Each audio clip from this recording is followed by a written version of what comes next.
page turners. Welcome back to the channel. I'm Matthew, the man with the hat who reads. And we are looking back at the month that was. This is my September wrap-up, Sci-Fi September wrap-up 2024. It was a pretty good month. We're going to get into all that right away, what I read and what I thought of everything I read. But first, statistics, for those who like numbers.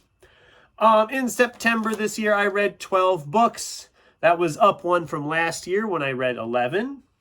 And that brings the year-to-date total to 105 books read, up one from last year at the same point.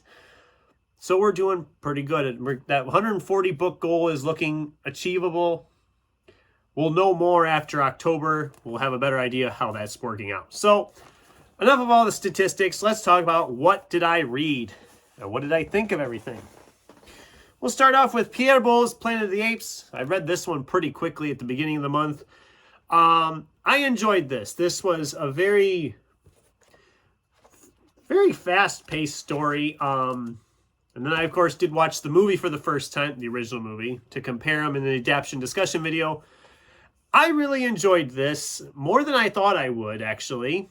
Yeah, it was a 4-star read. I really had a fun time with this one. This was a lot deeper than you expect it to be, which was kind of nice. Then there was a library book. I'll put a picture over here. Gillian McAllister's Wrong Place, Wrong Time. I said right away I figured this probably wouldn't be much for sci-fi. And that was the case entirely. This was a 2-star book for me. I did not like this at all. And I think the biggest problem I had with it is it was less sci-fi and more domestic thriller, which I am not a fan of domestic thrillers. Stuff like Gone Girl, The Girl on the Train, A Simple Favor, you know, that kind of stuff. I am not a fan of those at all. And that's what this book eventually turned into. The time travel ruling that she was kind of going backwards with her days was a joke, because we didn't follow that rule. We were going back a day at a time. All of a sudden we go back a couple days, then we go back a couple weeks, then we're going back by years at a time every day. And it's just, I didn't care for it. I understand if people like it. I get it. But if you're looking at it for some sci-fi time travel type stuff, don't bother. That's what the best I can say about it. Then there was a reread. This was Pierce Brown's Red Rising. I reread this one because I was finally going to get around to books 2 and 3.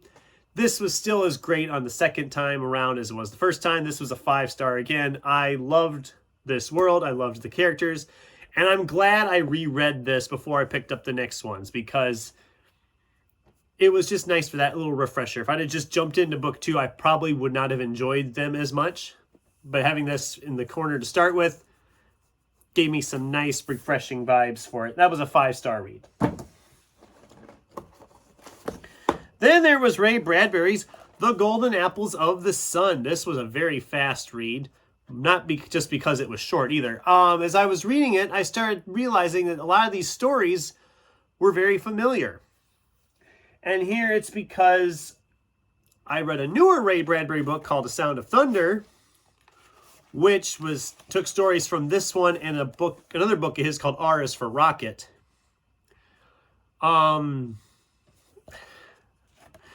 Needless to say, there's 22 stories in here, and I think there was only 3 of them I had never read before. So this was practically a reread, but also not, if that makes any sense. Overall, this is a fun collection. This was a 4-star read for me. Ray Bradbury is one of the best in the short story writing. Some of these stories are absolute bangers. I just have to remember, if I ever do find a copy of A Sound of Thunder, not to buy it, since I already technically have it. Yeah, it was good. I wished I'd have known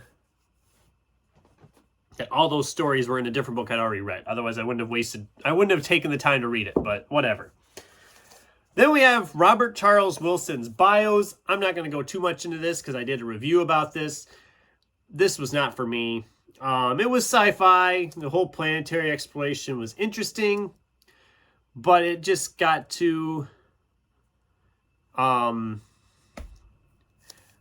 it was a mess. It was just a mess. That's the best way to describe it.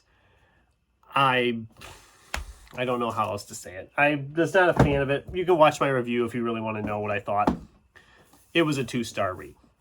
Then I read Golden Sun by Pierce Brown. This was a 5-star. It was the second book of the Red Rising trilogy. Obviously, I enjoyed this a lot. What else can I say? I really enjoyed it. It was great. We picked up a Star Wars novel. This was by Martha Wells. This was Razor's Edge. I was not a huge fan of this one either. This was a 3-star read for me. I mean, it is Star Wars. You have to read Star Wars with Sci-Fi September. But it just felt like we were doing... It just didn't feel like it really connected to anything. And I know that they don't all have... I'm not saying they all have to connect to everything in the universe, but it just really felt just like... There was just issues I had. But I don't know. It wasn't great to me. I didn't love this book. I wished I'd have enjoyed it more, but whatever.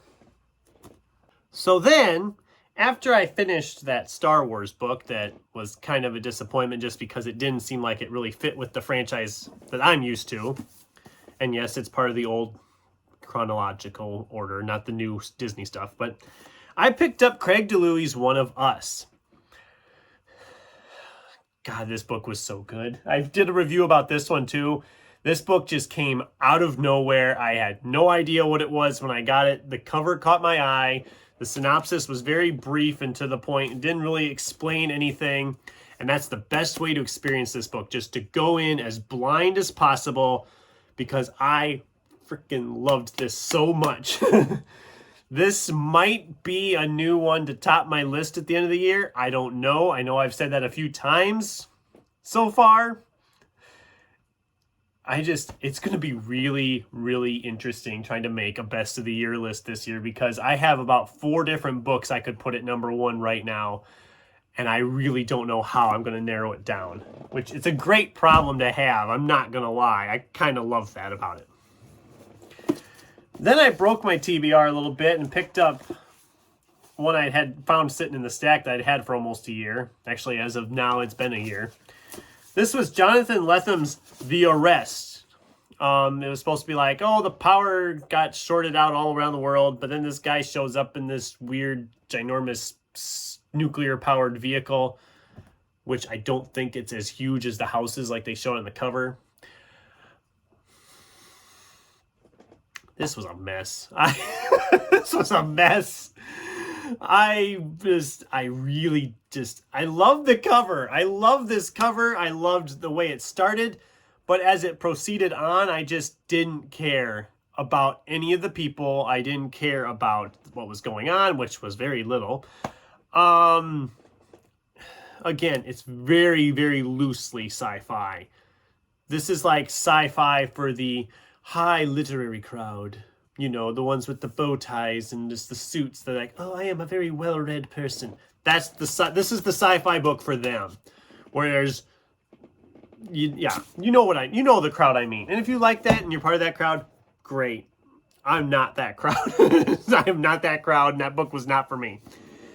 Then we finished off the Red Rising trilogy. This was Morning Star, the 3rd book. Probably my least favorite of the books because it does meander, I think, a little bit in the earlier part of it that doesn't need to. Still a 5-star. The whole series was 5 stars for me. I loved these characters. I loved this world. Really enjoyed this series. I know there is another series essentially that's a sequel to this series. I don't have any of those. I don't know when I will get to those, but I will at some point pick those up. Although I'm not going to say it'll be anytime soon. I might wait till they're all out because I think the last one comes out next year. I'll get to them at some point. I mean, I loved the series so far. I'm sure I will love it as it continues on. We have William Kutzwinkle's E.T. the Extraterrestrial. Now, I love the movie E.T. Novelizations are an interesting thing when they take a movie and make a novelization of it, because you can either expand it and add things that help further the story or expand the story, or you can make changes that don't make a lot of sense or bore you to tears. It started out promising and then it went off the rails really quick. I mean, it's been a while since I've seen the movie, but I remember the mother being just overworked and stressed. I don't remember her being just constantly inner monologuing about how much she hates her children. Or looking for someone to jump in bed with. I don't remember that in the E.T. I remember. I also don't remember E.T. having any kind of romantic attraction to the mother. I don't remember that happening in the movie. There's some weird choices in here, guys. Also, the most famous scene, the flying bikes scene, literally happens on the third to last page. Once we get to the end, we're all of a sudden like, go, go, go, go. We got to finish this up. It's like they had to do it within 250 pages. And they're like, oh, we're running out of pages. Quick, speed up the process. Because then it just, and we're done. I don't know why we didn't just cut out some of the earlier stuff that we don't care about. But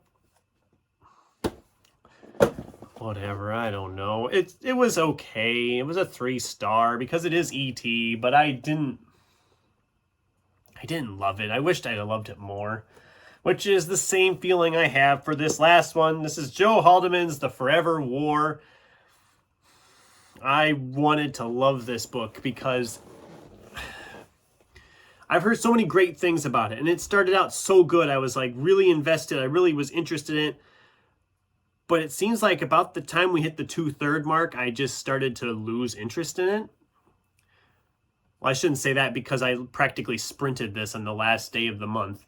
But I just started to lose some steam. It was losing steam in my mind. I liked a lot of what was going on, but when it did get to the end, it just felt like, I don't know. I don't even know how to describe it. When I got to the end, what happens at the end was just like, okay, so... And I get what it's trying to say, because it does have a message it's trying to elaborate on, and I get that. I don't think I was in the right frame of mind for that ending, maybe. I don't know. I'm also starting to notice that military sci-fi, like Forever War, is not really a branch of sci-fi that I enjoy a lot. I find it okay. And I think maybe that was the problem. I just had my expectations too high for it. And then that's why it was a 3-star. I did like it, but I don't think I ever have to reread it. So, I mean, it's not a strong selling point when you think about it. So, that was my month. Oh, and my book of the month was One of Us, obviously. I mean, there shouldn't have been any question on that. But yeah, that was Sci-Fi September 2024 wrap-up. I had a good month for the most part. Can't really complain too much. Some of these books just were not what I was hoping for, and that's okay. I found some ones I loved some of them more than I thought I would, and I despised some of them more than I thought I would. So, you know, I'm going to call that a win. So, that's the video. What did you guys think? Am I overhyping or underhyping some of these books? Have you read any of these books? What did you read and what was your book of the month for September? I'd love to hear from you in the comments down below. Thanks for watching, and until next time, keep turning pages.